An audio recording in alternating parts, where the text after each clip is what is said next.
하나님 말씀은 신약성경 누가복음 24장 8절에서 12절까지입니다. 신약성경 139쪽입니다. 누가복음 24장 8절에서 12절까지 말씀을 우리 함께 읽겠습니다. 그들이 예수의 말씀을 기억하고 무덤에서 돌아가 이 모든 것을 11 사도와 다른 모든 이에게 알리니 이 여자들은 막달라 마리아와 요한나와 야고보의 모친 마리아라. 또 그들과 함께한 다른 여자들도 이것을 사도들에게 알리니라. 사도들은 그들의 말이 허탄한 듯이 들려 믿지 아니하나 베드로는 일어나 무덤에 달려가서 구부려 들여다보니 세마포만 보이는지라. 그 된 일을 놀랍게 여기며 집으로 돌아가니라. 아멘. 잠시 기도합니다. 성령 하나님, 이 시간 저희들의 마음을 열어 주의 말씀이 들려지게 하시고 깨달아지게 하시며 믿어지게 하셔서 하나님 말씀에 단 하나도 헛되이 버려지지 않게 하시고 저희들의 마음에 생명의 열매로 피어나게 하옵소서. 감사하며 예수님의 이름으로 기도하옵나이다. 네, 거룩한 안식일, 거룩한 주일, 거룩한 성수주일, 마지막 주일이기 때문에 여러 가지 수식어가 붙습니다. 우리 광야교회에서 어쨌든 매월 마지막 주일을 특별한 주일로 우리가 삼고 이렇게 예배를 드리고 있는 이것은 뭐 한 달에 이 한 주일만 그런 것이 아니라 모든 주일이 다 그렇게 되기를 바라는 소망 안에서 시작으로 그렇게 하는 것이죠. 오늘 이 성수주일 이 예배 가운데 하나님의 말씀이 참으로 여러분의 마음에 위로와 힘과 능력이 되고 그것이 여러분의 삶의 열매 맺힐 수 있기를 주님의 이름으로 축복합니다. 예수님의 부활과 제자들이라는 제목으로 말씀의 은혜를 나누고자 합니다. 이제 앞에서 우리가 지난주 살펴보았던 그 여인들의 이야기가 이제 계속됩니다. 8절에 그들이라고 한 것은 이제 예수님의 시신을 이제 찾아왔던 그들에게 이제 천사들이 나타나서 예수님께서 다시 살아날 것이라고 말씀하셨던 그 예수님의 말씀을 상기시켜 줬을 때 이제 그 여인들은 주님의 말씀이 생각이 났습니다. 그래서 예수님이 부활하신 것을 믿게 된 거예요. 그러면 그때 이 여인들의 마음은 기쁨으로 가득 찼을 겁니다. 여러분 그렇지 않습니까? 여러분들이 지금까지 사시면서 여러분 인생에 특별히 기뻤던 어떤 순간이 있을 건데 그때 여러분이 너무 기뻐서 주체할 수 없을 때 그때 여러분들이 어떠했던가를 한번 떠올려 보십시오. 누군가에게 전하고 싶고 그렇게 알리지 않고서는 견딜 수가 없죠. 그런 겁니다. 그래서 지금 이 여인들이 예수의 말씀을 기억하고 무덤에서 돌아가 이렇게 간단하게 이렇게 얘기를 했습니다만 여기서 예수의 말씀이라고 할 때 이 말씀은 성경에 말씀이라고 하는 이 말로 번역되는 헬라어 단어가 두 개가 있습니다. 하나는 로고스고 하나는 레마입니다. 그래서 로고스라고 하는 것은 진리를 나타내는 거고요. 전부 이제 말씀으로 이제 번역을 할 수 있습니다. 하지만 이 레마라고 하는 말을 썼을 때는 전체의 말씀 중에 이제 부분이라고 생각할 수 있고 이 레마의 사전적인 의미는 우리의 육성으로 발화되어진 그 말을 말하는 거예요. 그러니까 제가 한 말이 뭐 태어나서 지금까지 한 말이 무수히 많지 않습니까? 근데 오늘 뭐 여러분이 이제 오늘 예배 끝나고 나서 이번 주 중에 그러죠. 오늘 목사님 그 설교 말씀 할 때 그 설교 말씀할 때 그 말씀이 레마다 이 말이에요. 그러니까 오늘 이 시간 이곳에서 선포된 말씀 그러니까 이 레마의 말씀은 시간과 공간과 대상이 있어요. 물론 이 레마는 로고스를 담고 있죠. 진리를 담고 있죠. 하지만 그때 그 자리에 있었던 사람들은 직접 들었고 그렇지 않았던 사람들은 전해 듣지요.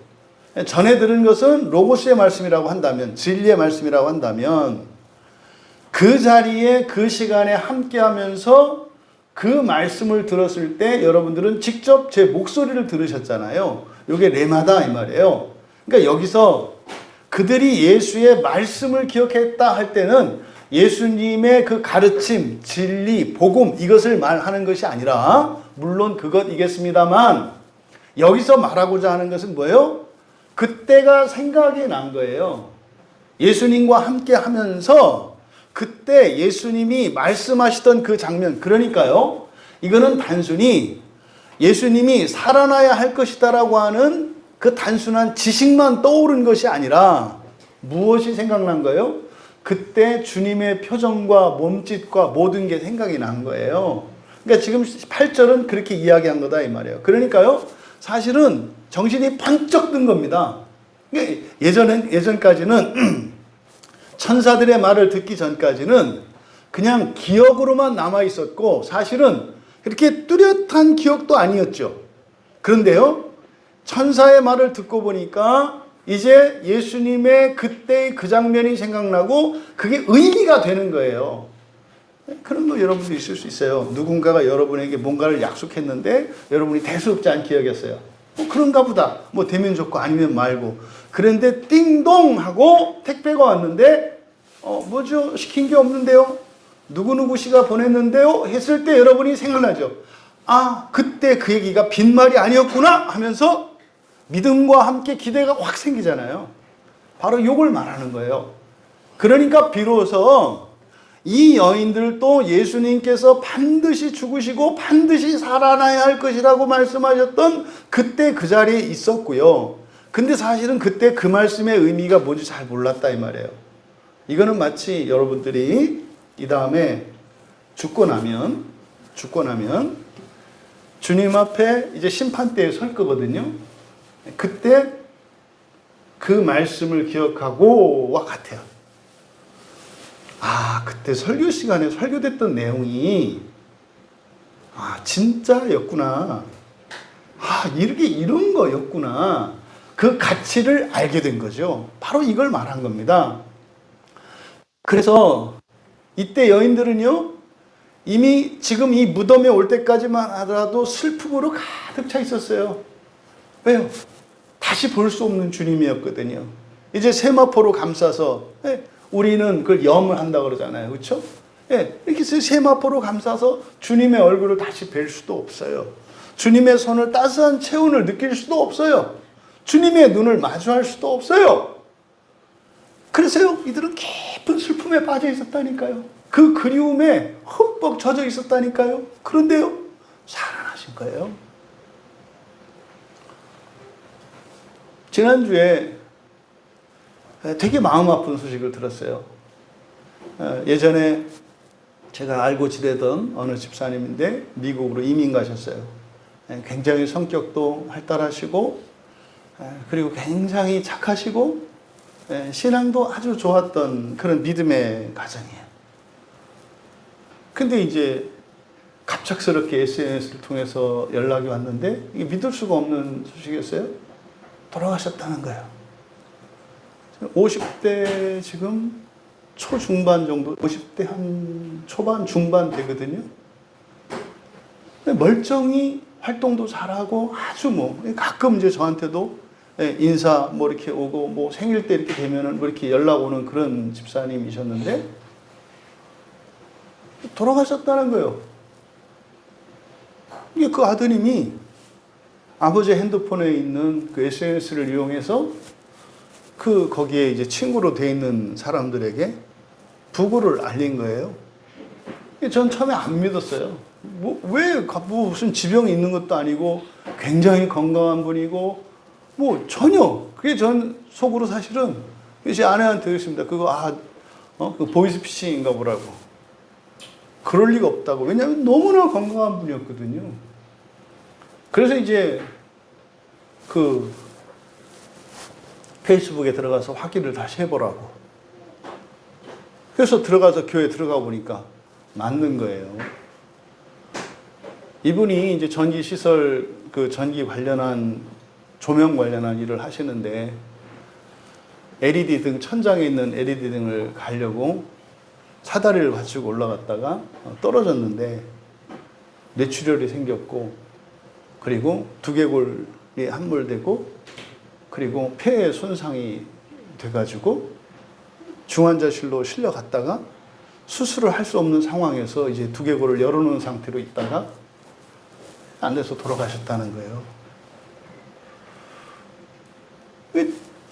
지금도 그 집사님의 웃는 모습, 그리고 저하고 마주 앉았을 때 그 모습들, 그 행동, 몸짓 다 기억이 나거든요. 근데 이제 돌아가셨잖아요. 이 여인들이 십자가에서 죽으시는 예수님을 멀리서 끝까지 바라봤잖아요. 그리고 예수님의 시신이 십자가에서 내려서 세마포로 감싸여서 무덤에 안치되는 것도 어제 그저께 저녁에 봤잖아요. 그리고 다시는 영영 볼 수 없을 것을 믿죠. 당연하죠. 다시 못 보죠. 그래서 찾아왔잖아요. 그런데 천사가 살아났다고 말씀하신 거예요. 살아났다고. 그 송 집사님이 다시 살아났다는 소식을 제가 들을 수 있으면 너무 기쁠 것 같아요. 너무 기쁠 것 같아요. 목사님 돌아가셨던 아버지가 기적적으로 다시 살아나셨어요. 무덤에 있던 나사로를 주님이 불러주셨을 때 나사로가 나왔던 것처럼 우리 아버지가 다시 살아나셨어요. 이렇게 소식이 올 수 있었으면 좋겠어요. 그런데 반드시 그 일이 일어나죠. 반드시 그 일이 일어나죠. 근데 이게 잘 믿겨지지가 않아요. 그런데 지금 이 여인들은 예수님이 다시 살아나셨다는 것을 믿게 되었어요. 그 부활의 소식을 들은 거예요. 그래서요, 이때 여인들은 어떻겠습니까? 기쁨과 감사로 막 가슴이 요동치지 않았겠습니까? 그 여인들이 무덤에서 간단하게 돌아가 있습니다. 여러분이 생각을 해보세요.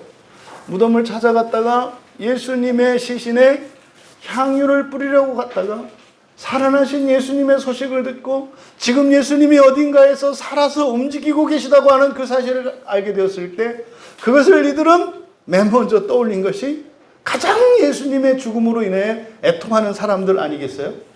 그게 누구였겠어요? 그게 바로 사도들이죠. 제자들이죠. 그러니까 지금도 구절에 있는 내용을 보면 무덤에서 돌아간 이 모든 것을 11사도와 다른 모든 이에게 알렸다라고 하는 것을 보니까 지금도 예수님의 제자들은 어딘가에 모여서 슬퍼하고 있어요. 주님의 그 죽음을 잊을 수가 없어요. 여전히 애통해하고 있어요. 그들 가운데 이 여인들이 있었던 거죠.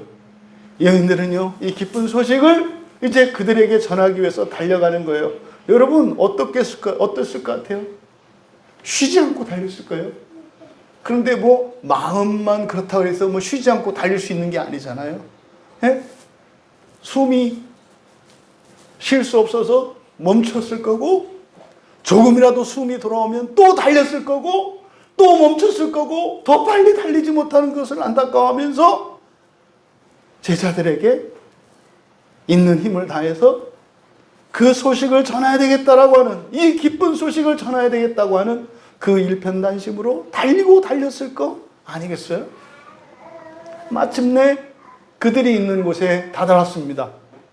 그래서요, 11사도와 다른 모든 이에게 알렸으니 만약에 여러분이라면 어떻게 하셨을 것 같아요? 여러분이라면 문을 활짝 열어젖히고 예수님이 다시 살아셨어요. 이 부활절 때마다 교회에서 하는 얘기들이죠. 예수님이 다시 살아나셨어요. 예수님이 다시 살아나셨어요. 이건 사실은 모든 주일이 요 얘기잖아요.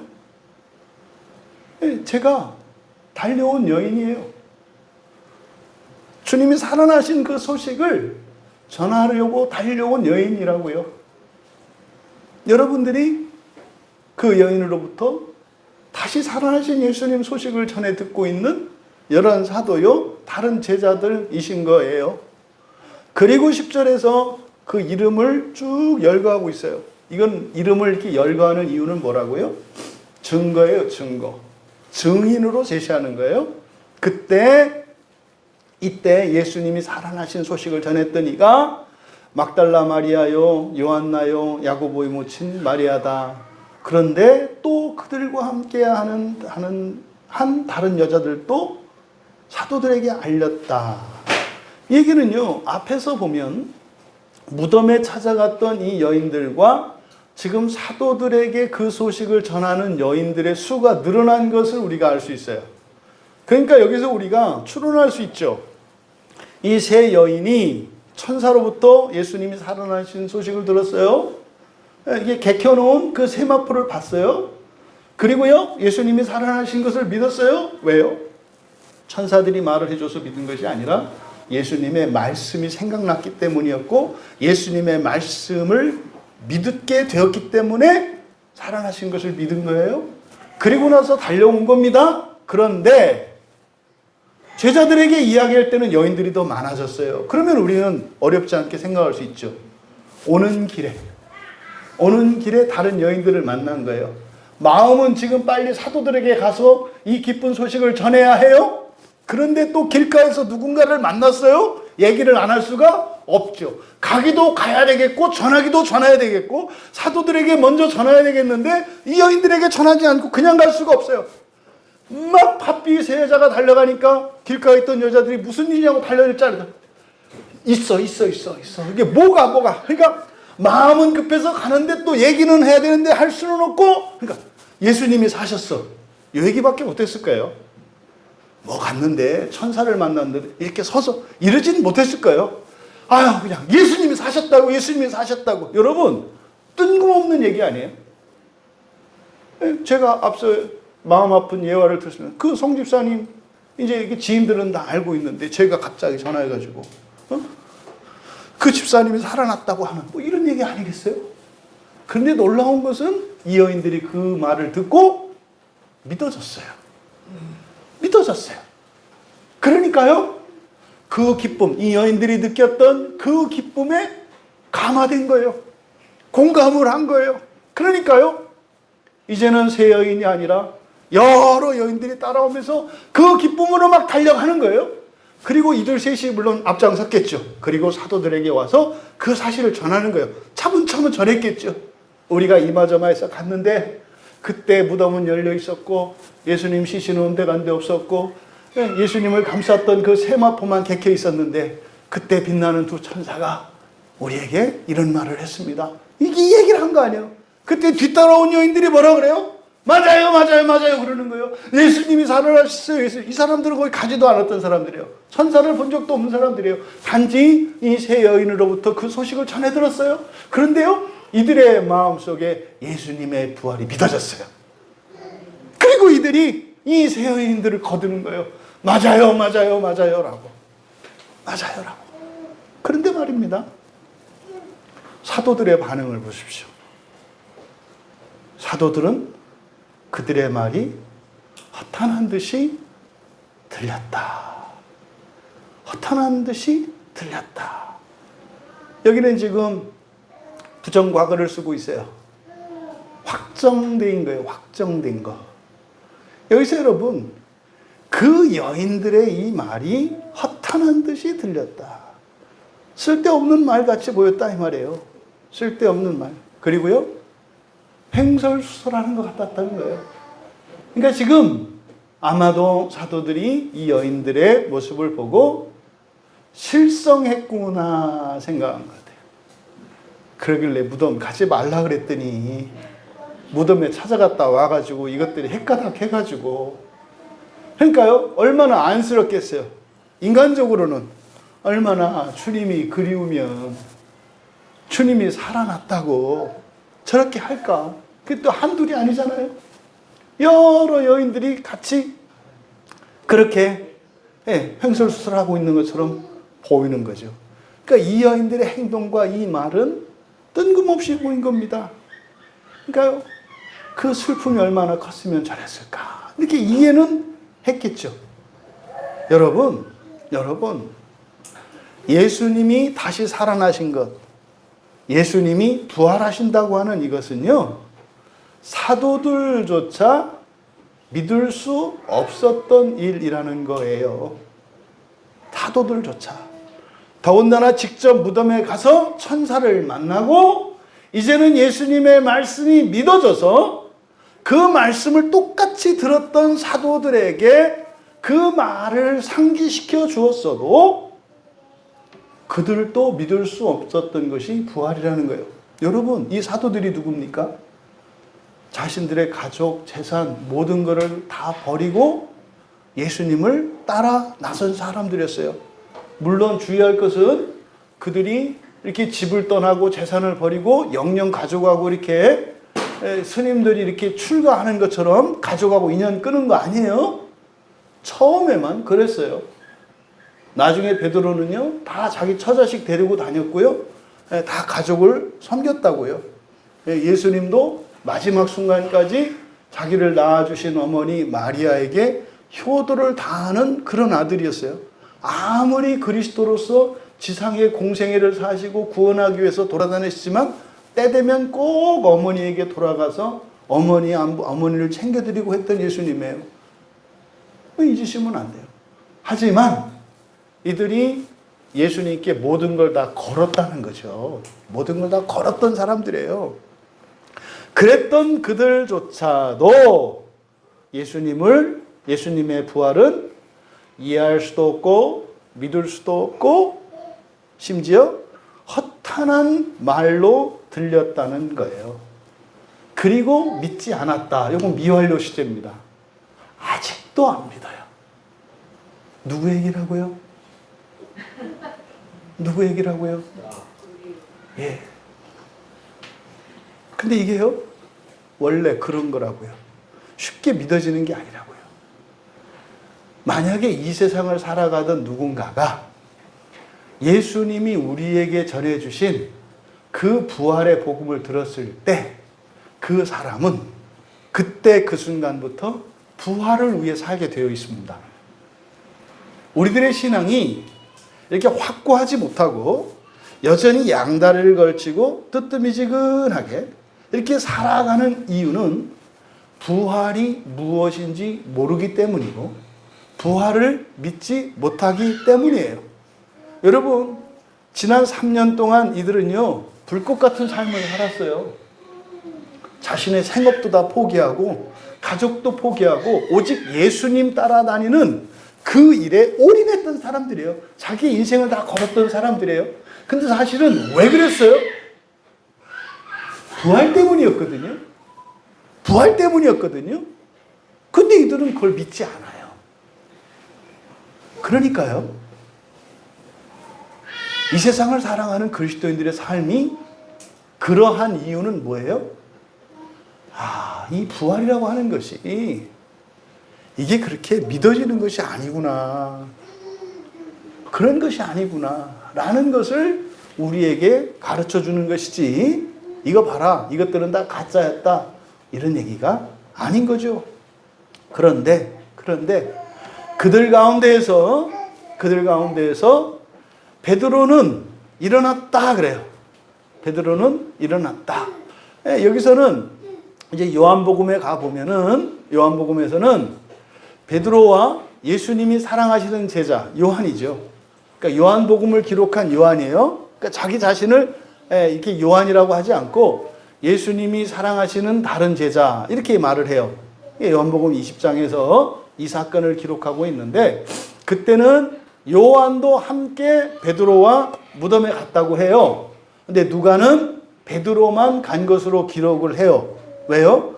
의도적으로 그렇게 하는 거예요. 베드로 한 사람만 놓고, 왜? 신앙 고백을 했던 사람이 베드로였기 때문에 그 베드로의 신앙 고백의 여정을 지금 보여주려고 하니까 의도적으로 베드로만 이야기를 한 겁니다. 그래서 베드로가 이제 사도들 가운데에서 맨 먼저 예수님의 말씀이 기억이 났겠죠. 그러니까 일어난 거예요. 그래서 그가 다시 무덤에 달려갑니다. 여러분, 무덤에 갈 필요가 있어요, 없어요? 없다고 여인들이 얘기했는데 거기 또 왜 가요? 그러니까 이게 무슨 거예요? 여러분들한테면? 그러니까 목사님이 저렇게 믿고 알게 된 것처럼 저도 똑같이 해주세요. 이렇게 이런 거죠, 여러분들이. 저도 목사님이 그 믿게 된 것처럼 저도 믿게 해주세요. 저한테 들었는데 여러분이 이제 다시 이제 하나님한테 기도하는 거예요. 목사님, 오늘 이렇게 설교를 들어보니까 이제 목사님은 부활을 믿는 것 같은데 저도 믿게 해주세요. 뭐 이런 거죠. 그 베드로가 무덤 가서 천사를 만나고 했으니까 뭐 이렇게도 믿게 됐다고 하니까 간 거예요. 네? 무덤으로 달려갔어요. 그러면요, 최소한 베드로는 그 여인들의 그 기뻐하는 감정을 공감을 한 거죠. 이렇게 정신 나간 게 아니라 뭐가 이유가 있겠구나라고 생각을 한 거예요. 그리고 최소한 여인들이 했던 그 말을 조금 신뢰는 했던 거예요. 그래서요, 최소한 확인이라도 해보려고 간 거죠, 사실은. 그러니까 다른 사도들에 비해서는, 여러분, 교회라도 왔잖아요. 교회라도 오셨잖아요. 뭐 이거죠, 이거. 교회라도 온 거. 요게 무덤을 찾아간 베드로죠. 그러니까 그가 무덤을 향해서 갈 때 베드로의 마음은 어땠을까요? 긴가민가 하지 않았겠어요? 최소한 베드로의 마음은 그럴 수도 있다고 하는 가능성은 가지고 있어요. 다른 사도들은 없다는 거죠. 그러니까 베드로는 최소한 가능성은 있다는 거예요. 그러니까 여러분들이 오늘 교회에 오셨는데 최소한 여러분들에게는 예수님이 다시 사셨고 승천하셨고 다시 올지도 모른다는 그 막연한 그거는 있다는 거죠. 있다. 여기에 아멘을 해야 되는 우리의 이 비참한 실천. 네, 그래도 아멘입니다. 그래도 아멘이고 그래도 할렐루야입니다. 네, 그렇게 찾아갔어요. 그런데요, 여러분, 베드로의 입장은 좀 남다른 거 아시죠? 왜요? 베드로는 최소한 예수님을 부인한 것에 대한 죄책감, 죄의식을 가지고 있는 사람이에요. 여러분이 누군가에게 큰 잘못을 했을 때 그 사람 앞에 다시 나가는 일이 결코 쉽지 않죠. 쉽지 않잖아요. 베드로는요, 예수님을 저주까지 하면서 모른다고 했단 말이에요. 근데요, 예수님이 죽으셨을 때 한편으로는 자신의 일도 묻히는 거잖아요. 마음의 죄책감을 이렇게 묻히는 거잖아요. 죽었으니까 끝난 거 아니에요. 그런데 예수님이 다시 살아나셨다고 하면 이거는 마음에 묻어두었던 문제가 다시 일어나는 거예요. 그러니까요, 베드로는 두 마음이에요. 예수님이 다시 사신다고 하셔서 부활한 거에 대한 기대감도 있어요. 또 한편으로는요, 차라리 예수님이 살아나지 않으셨더라면 내가 한 그거에 대해서 부끄러움을 느끼지 않을 수 있을 텐데 살아나셨잖아요. 두 마음이 다 있는 거예요. 그럼 무덤을 갈 때 베드로의 감정은 어떤 감정이 있었을까? 아담은 숨었어요. 아담은 숨었어요. 근데 베드로는요, 가고 있어요. 진전이 일어난 거죠. 그래도 수치심이 있어요. 부끄러움도 있어요. 죄책감도 있어요. 두려움도 있어요. 그런데 가고 있어요. 근데 가는 게 아니죠. 여인들이 올 때는 막 달려왔겠습니다만 베드로가 갈 때는 처음에는 뭐 달려갈 수도 있겠습니다만 점점점 무덤에 가까워질수록 속도가 늦춰졌을 거예요. 한 걸음이 무거워졌을 거예요. 이제 그가 이제 무덤에 갔어요. 무덤에 달려가서 그 다음 뭐라고 되어 있습니까? 구부려 들여다 보니. 여러분, 여기서 구부려 들여다본다 라고 하는 거는요, 들어가지 않고 밖에서 살폈다는 거예요. 우리 교회에 예전에 저기 용인에 사는 어떤 집사님이 이렇게 이제 신앙으로 이제 가정에 좀 어려움이 있어가지고 이제 저를 이렇게 소개해서 이제 같이 상담을 한번 한 적이 있어요. 하루 만나서 상담을 했는데 그 자매님이 많이 도움이 되셨는가 봐요. 은혜를 받고. 그래서 여기 이제 분당에 사시는 분이신데 이제 상담을 받고 나서 그래서 이제 우리 광야교회 이제 나가야 되겠다고. 그래서 주일날 이제 오신다 그랬어요. 주일날. 근데 이제 안 오셨어요. 그래서 뭐 늘상 있는 일이니까 그런가 보다 했어요. 근데 나중에 이제 알고 보니까 그 집사님, 아는 집사님한테 연락이 왔어요. 그 부부가 이제 남편하고 같이 오셨대요. 이렇게 교회에. 오셔서 구부려 들여다보고 가셨대요. 들어오지는 않고 저기서 이렇게 들여다보고. 근데 아무도 없더래요. 그때가 예배 시간 뭐 한 15분 전인가? 그래 이제 오셨었는데 아무도 없더래요. 그래서 여기 이게 교회가 좀 웬만한 교회라고 생각을 하고 왔는데 이게 바깥에 또 보면 또 웬만해 보이잖아요. 그래서 간판도 이렇게 해서 이 건물 전체인 줄 알고 이렇게 들어와 봤더니 뭐 없잖아요. 이렇게 3층 이렇게 보니까 조그만 간판이 확 또 줄어들잖아요. 그래서 이제 안에 빼꼼히 들여다봤더니 아무도 없잖아요. 그래가지고 겁이 덜컥 나가지고 가버렸대요. 베드로가 무덤을 들여다본 게 여기서 구부려 들여다보다라고 하는 말이 이거예요. 그러니까요, 돌에 구멍을 파가지고 동굴을 파가지고 만든 무덤이잖아요. 거기 가서 어떻게 한 거예요? 이렇게 해서 빼꼼히 들여다본 거예요. 이렇게 굴 옆에서 이렇게 빼꼼히 들여다본 거예요. 이게 들어가지도 못했죠. 왜요? 베드로의 마음의 상태를 나타내죠. 두려운 거예요. 수치스러운 거예요. 부끄럽잖아요. 주님을 만에 하나라도 주님이 있을까봐 두렵고 부끄러운 거예요. 그래서 그냥 들어가지는 못하고 밖에서 고개만 살짝 내밀어서 살펴봤다는 거예요. 근데 그때 세마포만 보였다 그래요. 확인은 한 거죠. 여인들의 말이 사실이라는 것을 알게 된 거죠. 확인한 거죠. 근데 여기서 세마포라고 하는 이 말이 굉장히 중요한 의미를 담고 있어요. 왜냐하면 여기에 사용한 세마포는 그냥 우리말로는 똑같이 세마포라고 되어 있습니다만 헬라 원문에서는 오또니아라는 말을 쓰고 있어요. 오또니아. 근데 이 오또니아는 앞에 아리마대 요셉이 예수님의 시신을 내려서 세마포로 감쌌잖아요. 앞에 23장에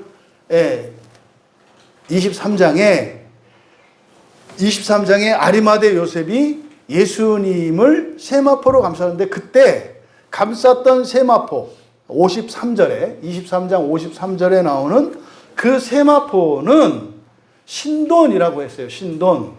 전혀 다른 단어를 쓰고 있다 이 말이에요. 왜 아리마대 요셉이 예수님을 감싼 건 신돈이라고 하고 지금 베드로가 여기서 본 것은 오또니아라고 했을까? 마치 다른 천인 것처럼 이야기하고 있다 이 말이에요. 근데 같은 세마포를 이야기하는 건데 이 오또니아는 요한이 사용한 말이에요. 이제 뒤에 나오는 요한복음에서는 이 오또니아를 사용하고 마태복음, 마가복음, 누가복음에서는 이 신돈을 써요. 신돈을.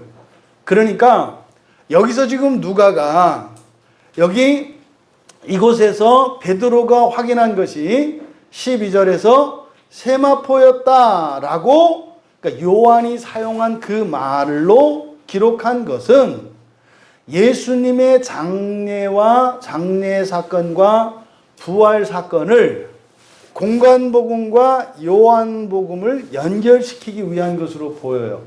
그러니까 요한이 사용한 이 오또니아라고 하는 이 단어를 누가도 딱 한 번만 쓰거든요. 근데 이 사건을 바로 이 단어를 예수님을 감쌌던 그 세마포에 사용하고 있어요. 그러니까 이 부활에 관해서는 공관복음, 마태, 마가, 누가라고 하는 세 개의 복음서와 요한복음은 다른 특징을 가지고 있거든요. 그러한데도 불구하고 부활에 관한 계시는 아직 공관복음에서 끝이 나지 않고 요한복음으로까지 연장되고 있는 것임을 가르쳐주고 있다. 왜요? 아직 믿지 않기 때문에. 아직 믿지 않기 때문에.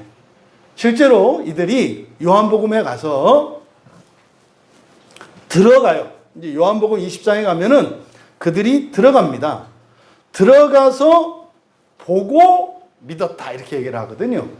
그러니까 지금 누가가 여기에 이 단어를 통해서 바로 이 부활의 문제는 아직 공관복음에서 해결되지 않았다.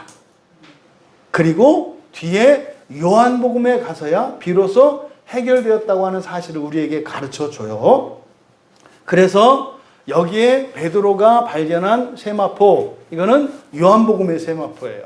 그러니까 그건 중요한 의미를 갖는다. 베드로가 갔을 때 무덤이 활짝 열려 있었잖아요. 근데 안으로 들어가지 못했잖아요.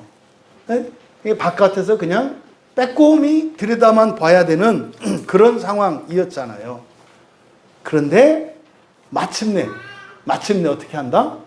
들어가게 되고 들어가서 믿게 된다라고 하는 사실을 우리가 이제 요한복음을 통해서 알게 돼요.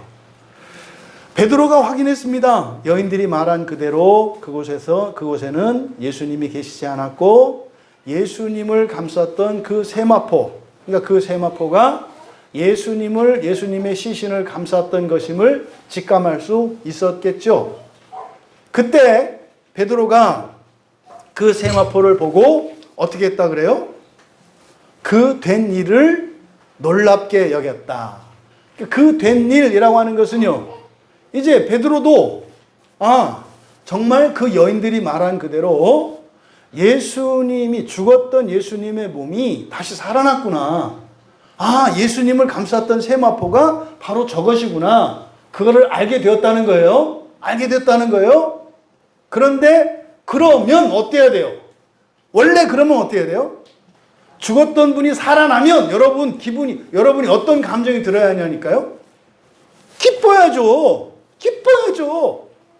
아니, 죽었던 사람이 살아났는데 얼마나 기뻐요. 기뻐야죠. 그런데요, 베드로는요, 안 기뻐요. 기쁘지가 않아요.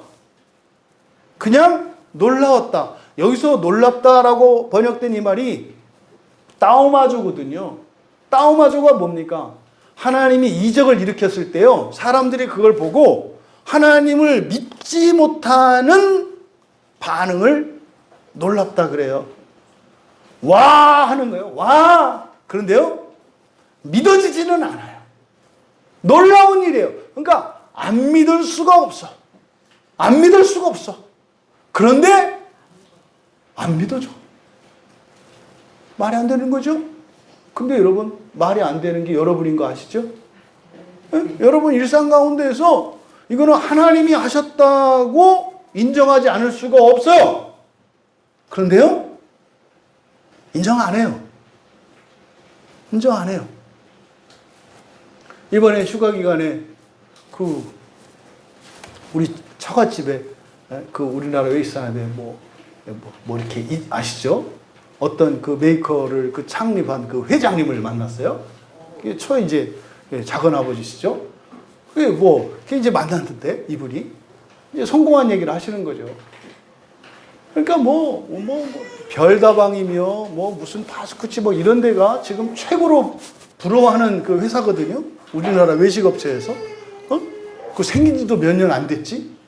근데 우리나라에서 최고 잘 나가는 그런 외식 산업체니까 이 프랜차이즈 엄청나잖아요. 근데 이제 그분이 하여튼 저만 만나면 제가 또 이제 목사라고 자꾸 옆에 오셔가지고 이제 얘기를 하냐는 거예요. 모든 게 하나님의 은혜였다고. 그러니까 막 찾아온다는 거예요. 스타벅스에서 찾아오고, 타멘타무스에서 찾아오고, 파스쿠치 어디 다 찾아온다는 거예요. 아니, 회장님은 도대체 어떻게 이렇게 단기간에 이렇게 회사를 이렇게 성공시킬 수 있었습니까? 그래서 이제 본인이 만든 거 요만한 붕어빵 보여주더라고요. 그게 이제 본인이 발명한 거래요. 발명했다기보다는 개발했대요. 근데 작년에 이 붕어빵만 8억을 팔았다네요. 요만한 붕어빵 하나만 8억을 팔았대요. 그러면서 쭉 얘기를 하시는 거예요. 근데 그런 거죠. 이제 입에 다 하나 끝에 나오는 얘기가 모든 게 하나님의 은혜요, 모든 게 하나님의 은혜요. 이게 본인이 그러시는 거예요. 내가 다른 사람보다 뭐 잘난 게 있나, 뭐인 게 있나, 또 우리가 그분이 원래 저기 부산에서 소파 만들던 분이거든요. 그런데 이게 뭐 어떻게 이렇게 가지고 이 어마어마한 1년에 뭐 3천억인가 이렇게 매출 올렸다고. 그 어떻게 이런 회사를 이룰 수 있었는가? 모른대요, 이분도. 그냥 하면 된다는 거예요. 그냥 하면 막 팔린다는 거예요. 그러니까 뭐 10배, 20배로 더 큰 기업에서 연구 대상인 거예요. 기업 규모로 보면 요만한데 뭐 1인당 뭐 이게 하는 이 매출이 뭐 하나님이 하는가, 하나님. 근데 이분이 하는 거죠. 목사님, 진짜로 하나님의 은혜라. 진짜로 하나님의 은혜라. 목사님은 아시죠? 그거죠. 근데요, 안 믿어요. 안 믿어요. 설명은 그렇게 하시는데 안 믿어요. 믿으면 어떻게 될까요? 인생이 달라져요. 성공을 자랑하는 게 아니라요. 그래서 어떻게 하는 얘기를 하지. 이래서 되고 이래서 되고 이래서 되는 얘기를 하지 않아요. 믿으면은요, 어떻게 되는 거예요? 그래서 이렇게 산다는 얘기가 나와요. 우리 이제 만날 때마다 이제 그 얘기를 계속 하시는데 신기하죠? 그러니까 그게 뭐예요? 그게 믿는 게 아니라 그게 따오마조라고요. 본인도 놀라고 있는 거예요. 어떻게 하나님이 나 같은 사람을, 부산의 한쪽 구퉁에 이렇게 있던 나를 전국구로 만들고, 전국구가 뭡니까? 전 세계적인 기업이죠, 지금은. 그러니까요, 여전히 놀라고 있어요. 놀라고 있어요. 서울에 뭐 강남에 큰 아파트에 뭘 해서 막 너무 놀라고 있죠. 이게 따오마저예요. 여러분은 혹시 하나님이 여러분 인생 가운데 하신 일에 대해서 믿는 것이 아니라 놀라고 있는 것은 없는지 여러분들이 한번 점검해 보셔야 돼요. 그러니까 베드로가 놀랐어. 그리고 나서요, 그가 집으로 돌아갔다. 지금 이게 번역을 이렇게 해놨거든요. 집으로 돌아갔다. 근데 성경은 집으로 돌아갔다는 말이 없어요. 집으로 돌아갔다. 놀라면서 돌아갔어요.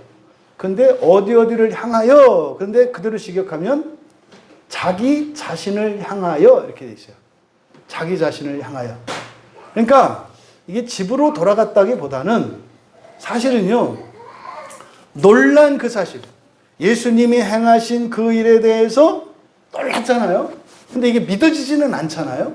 그러니까 여기서 사실 그대로 직역하면 놀라면서 자기 자신을 향하여 떠나갔다 이렇게 되어 있어요. 그러니까 여인들로부터 전해 들은 이 부활의 소식이 사실인 것은 부인할 수가 없어. 근데 믿어지지는 않아. 그러니까 자신을 향해서 돌아갔다라고 하는 것은 뭐겠어요? 자신을 설득하고 있는 거죠. 그러니까 지금 베드로가 예수님께서 하신 말씀이 생각이 났어요. 베드로도 생각이 났어요. 그런데 그것으로 예수님의 말씀이 확 믿어지지는 않아요. 그래서 어떻게 해요?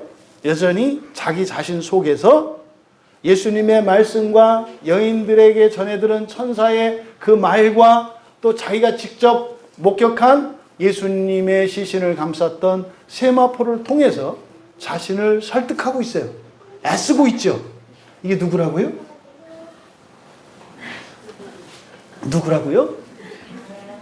여러분, 얼마나 그 하나님이 대견스럽게 여기시겠어요? 애쓰고 있는 여러분들을 보시면서. 그러니까 지금 여기서 집으로 돌아갔다 그러는 것이 아니라 자신을 향해서 돌아갔다라고 하는 것은 믿음과 사실 사이에서 아직 갈등하고 있는 베드로의 상태를 나타낸다. 여러분, 예수님의 부활 소식을 전해들은 이 사도들의 반응, 그래서 베드로를 대표로 세워서 누가가 기록한 이 사실을 통해서 우리들이 이제 얻어야 할 교훈을 정리해 보면, 첫 번째로 다시 사신 주님은요, 우리에게 부활의 소망이시라는 사실을 우리에게 가르쳐 줍니다. 예수님이 다시 사셨고 지금은 하늘에 계시죠. 하늘에 계시죠. 그러면 그 하나님이, 그 예수님이 우리에게는 어떤 분이시라고요? 부활의 소망이시라고요. 부활의 증거다 이 말이에요. 부활의 소망이시다. 주님이 말씀하신 대로 반드시 죽으셔야 하고 반드시 살아나셔야 한다고 하셨던 그 주님의 말씀대로 예수님은 죽으셨어요. 그리고 다시 살아나셨어요. 이 사건은 오늘을 살고 있는 우리들에게 어떤 의미가 될까요? 예수님이 반드시 죽으셔야 한다. 이 말씀이 우리에게 어떤 의미냐 이 말이에요. 우리는 죄를 짓지 않을 수 없다는 얘기예요. 죄를 짓지 않을 수 없다. 그런데요, 반드시 부활해야 된다. 이것은 무슨 말이겠어요? 절대로 죄를 짓지 않는 거룩한 자가 되어야 한다는 의미로 우리들은 받아들여야 합니다. 여러분, 우리가 죄를 지을 때 그때마다 예수님은 우리를 대신해서 죽으세요. 죽으세요. 근데 예수님이 부활하신 그것은 우리에게 소망을 주시는 거예요. 어떤 소망이요? 절대로 영원히 다시는 죄를 짓지 않을 수 있게 되는 소망이에요. 이게 뭡니까? 부활이에요. 예수님이 반드시 죽어야 하고 반드시 다시 살아나야 한다고 하신 이 말씀, 여러분들이 지난 한 주 동안 어쩌면 여러분들이 겪었을 이러저러한 어려움과 안타까움들, 한계들, 답답함들, 이것이 반드시 죽어야 한다고 하신 예수님의 말씀의 의미예요. 여러분들이 지난 한 주 동안 지은 모든 죄를 대신하여 예수님께서 반드시 죽으셔야 합니다. 하지만 반드시 살아나시는 예수님을 통해서 우리의 부활을 보는 거예요. 그래서 지금 하늘에 계신 예수님은 우리의 부활을 확증해 주시는 거죠. 두 번째로, 부활은 단번에 믿을 수 있는 그런 복음이 아니다. 여러분, 예수 믿고 구원받으세요. 네, 믿을 수 있어요. 믿을 수 있어요. 근데요, 부활은요, 그렇게 믿어지는 게 아니에요. 3년 동안 예수님과 함께 하면서 놀라운 기적들을 보았고 예수님으로부터 직접 가르침을 받았던 사도들조차도 예수님이 죽으셨고 다시 살아나셨는데도 믿어지지 않는 것이 부활이었다고 하는 사실을 기억하셔야 돼요. 여인들이 비록 전했습니다만 여인들도 마찬가지였어요. 여인들도 예수님이 죽은 것으로 믿었고, 그리고 여인들도 천사들이 만나서 천사들이 그 부활의 소식을 전했을 때 그를 두려워서 받아들일 수 없어요. 다만 예수님의 말씀이 생각났을 때 그들이 바로 부활의 신앙을 받아들일 수 있었죠. 여러분, 지금 사도들도 여인들과 조금도 다르지 않습니다. 여인들이 천사 그 무덤을 찾아갔을 때 무덤에서 그 예수님을, 살아나신 예수님을 직접 뵙지는 못했지만 예수님의 시신이 사라진 그것을 발견했을 때 그들이 크게 근심을 했거든요. 그것과 다르지 않아요. 여러분, 예수님의 시신이 사라진 것, 여러분들에게는 어떤 의미겠습니까? 여러분, 여러분 눈에 예수님이 보이지 않아요. 여러분의 삶 속에 구원의 증거가 없다고요. 문제가 아직 해결이 되지 않는다고요. 그런데요, 실제로 그 문제가 해결이 돼도 믿는 것이 아니라 뭐한다? 따옴하죠. 놀랄 뿐이다. 놀랄 뿐이다. 그래서 이 부활이라는 것은요, 그렇게 믿어지는 것이 아니에요. 그냥 단지 놀라는 정도인 거죠. 왜 그럴까요? 왜 부활이 그렇게 안 믿어지고 심지어 베드로조차도 이렇게 놀랄 수밖에 없는 걸까요? 부활은 그냥 죽은 사람이 살아나는 이런 거 아니에요. 여러분, 죽었다 살아나면 뭐 믿고 할 게 어디 있어요? 죽었던 사람이 살아났으면 살아난 거 아니에요? 그렇잖아요. 저는 교회 와서 정말 믿기 쉬웠던 게 부활이었다고. 저는 개인적으로 저희 가정에 3일 만에 살아나신 할머니가 계시다니까요. 죽었다 살아난 분이. 믿고 말고 할 게 없어요. 이미 저는 같이 그 할머니하고 지내고 얘기도 했는걸요. 응?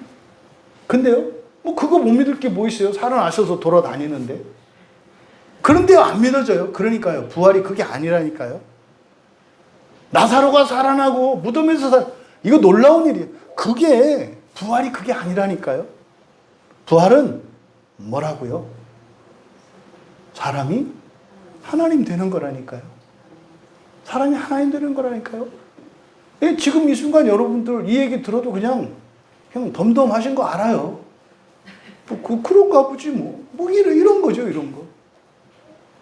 그런 거예요, 원래. 그래서 부활은 단지 죽었던 몸이 살아나는 정도가 아니다. 그래서 그렇게 이게 안 믿어지고 그렇게 내 인생을 바꿀 만한 그런 복음이 되지 않는 것이다. 세 번째로, 그래서 부활은요, 여러분, 소망의 복음이에요.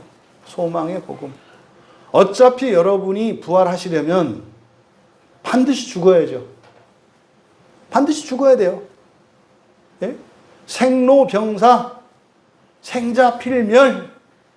태어난 사람은 반드시 죽어야 한다. 누구나 태어났으면은 늙어서 병들고 죽게 되어 있다. 이거는요, 절망과 허물을 얘기해요. 근데요, 성경은 뭐라고 합니까?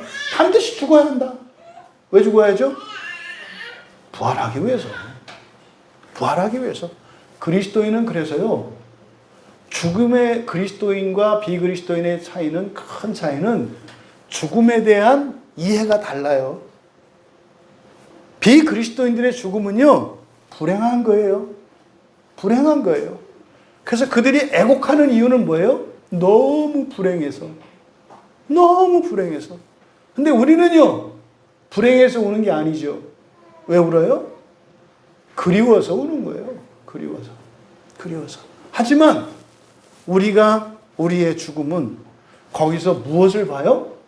부활을 본다고요. 부활을 본다고요. 그래서 우리는 반드시 죽어야 하지만 반드시 살아날 것을 믿어요.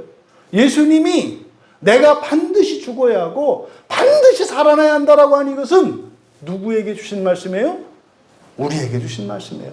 십자가에 못 박혀 죽지 않으셨더라도 예수님은 반드시 죽으셨어야 했어요. 왜요? 부활을 위해서요. 부활을 위해서요. 그러면 여러분, 죽음의 현재적인 의미는 여러분의 삶 속에서 겪는 모든 불편과 고난과 환난과 고통과 이런 것들이에요. 싫어하는 것들이라고요. 두려워하는 것들이라고요. 꺼려지는 것들이라고요. 불행스러운 것들이 현재적인 죽음의 의미예요. 여러분, 반드시 고난을 겪으셔야 해요. 무슨 말이에요? 도망가지 말라고요. 여러분들이요, 고난을 피하면요, 죄의 길로 가게 돼 있어요. 죄의 길로 가게 돼 있어요. 편한 대로 살려고 하면요, 반드시 멸망의 길로 가게 돼 있어요. 멸망의 길이라는 게 무슨 병들고 망하고 이런 얘기가 아니에요. 멸망의 길이라는 것은 뭘 말해요? 지옥을 말해요. 여러분, 살아서 육체의 안락함을 추구하면서 살아가고자 할 때 그 값이 지옥이라는 것을 몰라요, 사람들이. 절대로 그렇다 해서 여러분들이 이 세상을 사는 동안 행복과 즐거움을 누리지 말라는 얘기가 아니에요. 하나님이 주시는 행복, 하나님이 주시는 기쁨을 누려야 해요. 여러분들이 고난을 피하고 죽음을 피하기 위해서 택하는 행복과 즐거움은 그건 하나님이 주시는 것이 아니라 마귀가 여러분의 지옥의 삭스로 받고 주는 것임을 기억하셔야 돼요. 여러분 건강하세요. 여러분 부자 되세요. 여러분 신분이 높고 권세 있는 사람이 되세요. 하지만 그것을 즐기려 하지 마세요. 오히려 그것으로 죽음을 향해 나아가세요. 그러면 여러분 인생에요, 죽음이 물러가는 것을 경험하시게 될 거예요. 돈이 있는데요, 돈을 안 써요. 안 쓴다는 게 뭐 이렇게 노랭이가 된다는 게 아니죠. 나의 즐거움과 편함을 위해서가 아니라 오히려 어려운 이들을 향해서 내어주느라고 내가 결핍 있는 것 같아요. 절대 마르지 않아요. 제가 예화로 쓰는 분 아시죠? 제 생전에 그 1000억대 재산을 가졌던 그분. 그분의 고백이 그래요. 여러분, 시골 저 안면도 촌구석에서 정말 배운 거 하나도 없이 학교도 안 보내고 집에서 소나 키우고 밭이나 일궈야 될 13살짜리 어린애였어요. 그 아이를 데려다가 전기기술을 가르쳤어요. 이 아이가요, 서울에 와서 1000억대 재산가가 됐어요. 용산에 있는 빌딩을요, 수십 채나 가진 어마어마한 재벌이 됐어요. 서울시장이며 뭐 내놓으라 하는 유력자들이 찾아와서 때 되면은 인사하고 가는 이런 사람이 됐어요. 그때는 예수를 믿지 않았죠. 그게 이제 다 사라져 버렸어요. 여러분, 그 1000억대 자산가가 자기 소유였던 과거의 건물 사이에다가 천막을 치고 거기서 기거할 줄 어떻게 알았겠어요? 근데 이분이 예수를 믿고 나서 깨달았어요. 아, 내가 그렇게 흥청망청 그렇게 살았던 것은, 그분이 깨달았던 건 그거죠. 죽지 않으려고 한 거죠. 죽지 않으려고 산 거예요.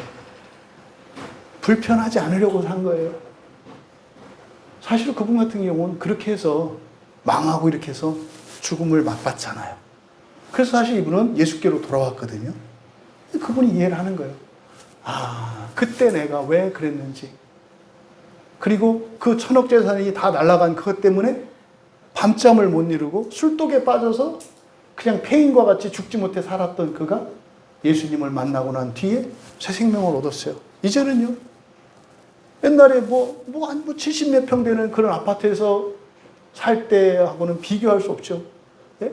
뭐 최고급 수용차를 타고 다니고 그랬던 그가 이제는요, 지하철 타고 버스를 타고 그 건물 사이에 있는 천막을 치고 이렇게 살아갔는데 아마 연락이 오지 않을까 싶어요. 왜냐하면 서울시장이 바뀌었죠. 그렇게 하면서 아마 이분에게 예전에 남아있던 뭐가 있었는데 신앙과 함께 이렇게 기사회생했다는 소식이 다시 들려지기를 제가 기다리고 있어요. 여러분, 부활은 말입니다. 죽어야 부활해요. 죽어야 부활해요. 그래서 이 부활은 우리 그리스도인들의 소망의 복음입니다. 여러분 인생 안에 이런저런 어려움이 있는 거 너무 두려워하지 마세요. 너무 두려워하지 마세요.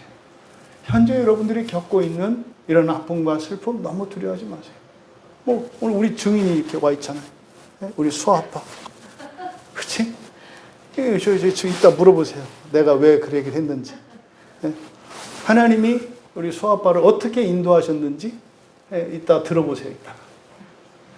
정말 작은 일 하나하나에 인도하시고 수아빠가 되기까지 아내를 만나며 그 가정을 꾸리고 했던 그 이야기들을 들어보시면 놀라운 얘기를 들으실 거예요. 여러분의 소망은 무엇입니까? 부활입니다. 부활입니다. 현재 여러분이 겪고 있는 이 죽음을 반드시 죽어야 할 것으로 받아들이십시오. 두려워하지 마십시오. 그리고 하나님이 하시는 부활의 일을 놀라지 말고 믿으십시오. 그래서 여러분의 생애가 부활의 생애가 되시기를 주님의 이름으로 축원합니다. 찬양 준비해 주시고요. 이 부활이라고 하는 이 두 단어 여러분들이 자꾸 되뇌이셔야 합니다. 자꾸 되뇌이셔야 합니다. 왜요? 이게 쉽게 우리 가슴에 와닿는 말이 아니고 이것이 그렇게 손에 쥐어지는 것이 아니기 때문에 그래요. 그런데 말입니다. 반드시 그 부활의 열매가 우리의 삶 속에 맺힙니다. 그때 혹시 내가 그것을 믿음으로 승화시키는 것이 아니라 그저 놀라고 감격하는 정도로 끝내고 있지는 않았는지. 여러분, 부활이 여러분의 소망이 되셔야 해요. 하나님, 부활이 나의 소망이 되게 하여 주시옵소서. 하나님께서 나의 삶 속에 부활의 열매를 맺어주셨을 때 그저 놀랍고 감격하는 게 아니라 그것으로 부활을 더욱 믿게 하옵소서. 그래서 부활을 위해 살아가는 내가 되게 하여 주시옵소서. 그렇지, 믿음을 다시 한번 부활의 소망을 가지고 그 우리의 믿음을 주시도록 주 하나님 지으신 모든 세계에 우리 함께 찬양합니다.